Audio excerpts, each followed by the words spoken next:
On December 4th, the United States released its 2025 National Security Strategy, for the first time referring to China as near-peer competitor. To many supporters of China who are familiar with China's current development, this may seem like a positive signal that the Trump administration is finally able to adopt a pragmatic and realistic view of the world. However, it's worth noting that beneath this veneer of pragmatism, the document's chapter on China's strategy still harbors three major internal contradictions, revealing the Trump administration's enormous dilemmas and ambitions at a strategic level, something neither China nor the world should take lightly. First, militarily, the Asia section of the document sets out the goal to win the economic future, prevent military confrontation. Yet within the same chapter, it meticulously outlines specific measures to strengthen military presence around Taiwan Island and in the South China Sea. And second, economically, the document acknowledges China as a near-peer competitor on the one hand, while on the other hand consistently characterizing China's economic behavior throughout as predatory, unfair, and in need of correction. And third, diplomatically, the United States proposes maintaining a genuinely mutually advantageous economic relationship with China, while simultaneously demanding that allies reduce their dependence on China, reorganize supply chains, and jointly confront China's economic practices. The document explicitly states, the United States must work with our treaty allies and partners who together add another $35 trillion in economic power to our own $30 trillion national economy to counteract predatory economic practices. Not only toward China, but Trump administration's global strategy also exhibits obvious internal contradictions. The United States lists a long wish list in the document with goals covering virtually every important region of the world. Yet the document also acknowledges that the US cannot afford to be equally attentive to every region and every problem in the world. Why would the United States formulate such a self-contradictory security strategy? Professor Wang Xiangsui, Deputy Secretary General of the CITIC Foundation, points out that these contradictions precisely reflect America's fundamental dilemma of limited strength, excessive goals. Its retrenchment is comprehensive overall, but on the core objective of containing China, it's expansionary and mobilizational.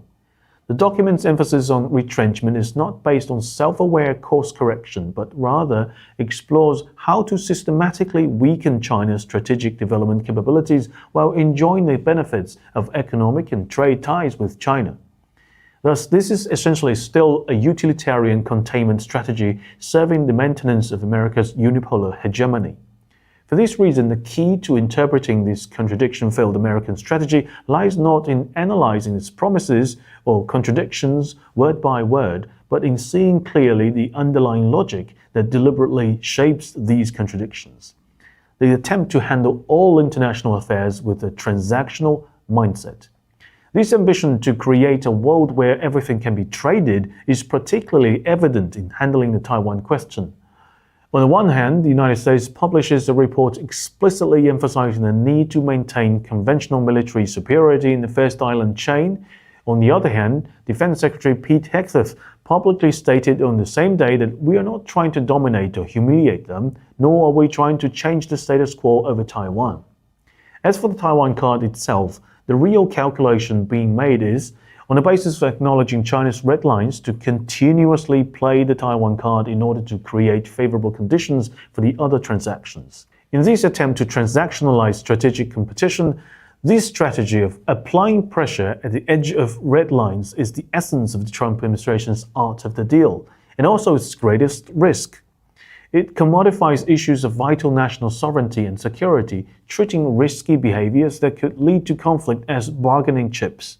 While this strategy may be effective in the business realm and can create negotiating advantages through creating cards out of the thin air, when transplanted into international relations, it will inevitably seriously erode the foundation of strategic mutual trust in the long term, greatly increase the risk of crises triggered by miscalculation, and pose a direct threat to global strategic stability. Therefore, for China, the key to breaking free from Trump's rhythm of creating cards out of thin air lies in transcending its transactional framework itself, using a combination of strategic resolve, strength, and wisdom to compete.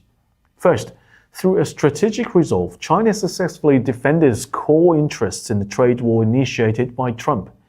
As a businessman, Trump is adept at bluffing, going so far as to impose exorbitant tariffs of up to 245% on certain goods as leverage. Facing this haggling style of transaction, China's most powerful weapon is not dancing to the other party's rhythm. Maintaining the resolve of you fight your way, I fight mine, conducting precise and effective countermeasures in key areas such as rare earth and agricultural products, not playing his numbers game.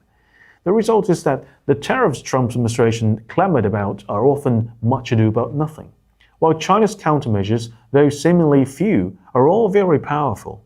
In subsequent negotiations, China only moderately relaxed restrictions on civilian rare earth and soybean imports, and was able to get the United States to restore tariff levels to those before Liberation Day. And second, by consolidating hard power, China also holds ultimate initiative on the Taiwan issue. It will not act rashly due to American provocations, nor will it ever relinquish the right to take resolute measures when necessary.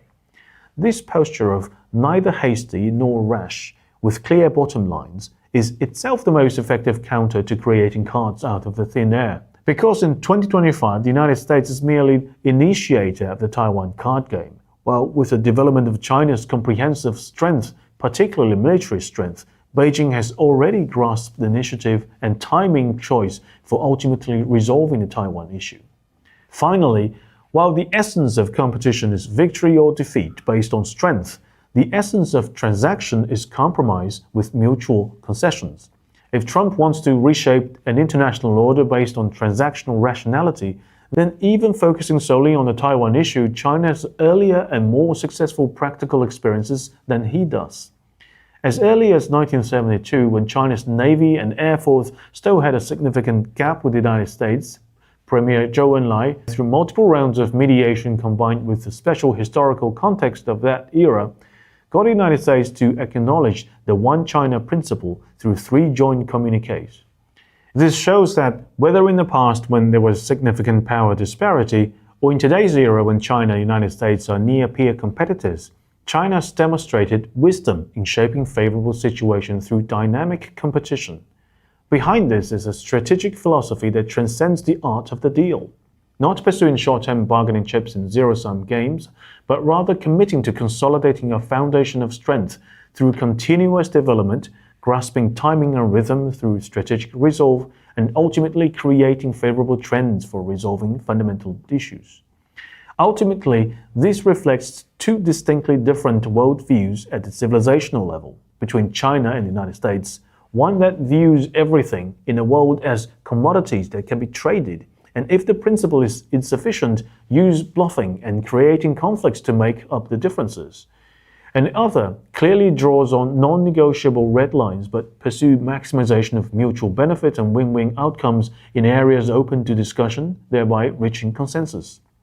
Therefore, this self-contradictory American national security strategy not only alerts China to America's significant strategic thinking shift, but also poses an urgent question to the world. Where should our international community order be heading? Should we condone some actors secretly pricing our security and sovereignty, or should we support a controllable competitive order with clearly defined bottom lines? In this era when China and the United States are near-peer competitors, this is a critical question that every country should carefully consider. 大家好，我是主播周玉琴。很多的朋友告诉我们，太阳星全效克菲尔益生菌帮助了睡眠品质。原版的太阳星全效克菲尔益生菌，它添加有超级食物羽衣甘蓝，健康再加分。而有睡眠困扰的朋友们，赶快选择蓝色包装这一款晚安加强版，绝对是更有感。每日克菲尔，时刻美好 ，Good Feel Good， 请上快点购为健康下单，而且要记得输入推荐代码，有额外的折扣优惠。太阳星全效克菲尔益生菌基础版、晚安加强版，新包装改版，内容不变，抽取更方便。要吃就吃最好的。